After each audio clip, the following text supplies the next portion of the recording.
Καλησπέρα σας. Ονομάζομαι τον Λογοσύνη Μεγάλης, υπεύθυνος της κοινωνίας και δημοσίων σχέσεων της Κυβέρνησης Ελληνικών Μεγαλοδομιών Θεσσαλονίκης.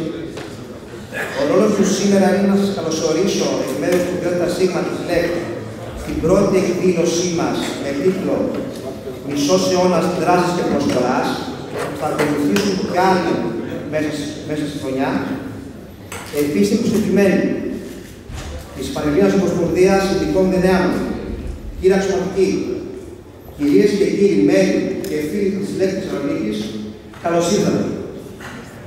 Η εκδήλωση θα έχει τρεις ενότητες. Στην πρώτη ενότητα θα απευθύνει χαιρετισμό ο πρόεδρος της Πανελλήνιας Ομοσπονδίας Ειδικών Δυνάμεων, συνταγματάρχης στην Αποστρατεία, κ. Δημήτρης Ζωγάκης.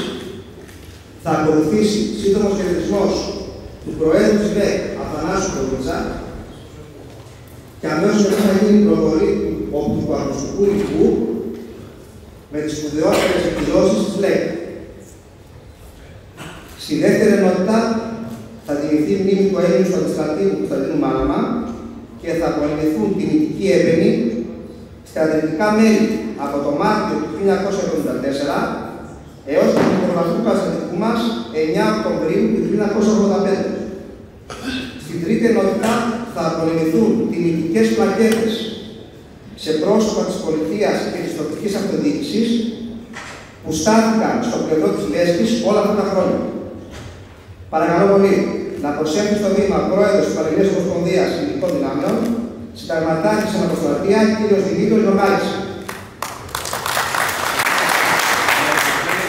Τιμούμε τον Υπουργό και Γραμματέα της Κοινοβουλευτικής Ομάδας της Νέας Δημοκρατίας, κ. Σάββο Καλαφάτη, που συνέλαβε με το ποσό των 12.000 ευρώ για την χαρτογράφηση του Μαϊκού Κόρπου από το σκάφος της ΛΕΚ ως Υπουργός Μακεδονίας Τράκης. Κύριε Υπουργέ, για την αγάπη σας και τον ενδιαφέρον σας, σας ευχαριστούμε. Καλό μου τέλος του ΔΣ της Επικοινωνίας των Μελών, τον κύριο Μιχάλη Κολοκοσίτη, να κάνει τα απονομία.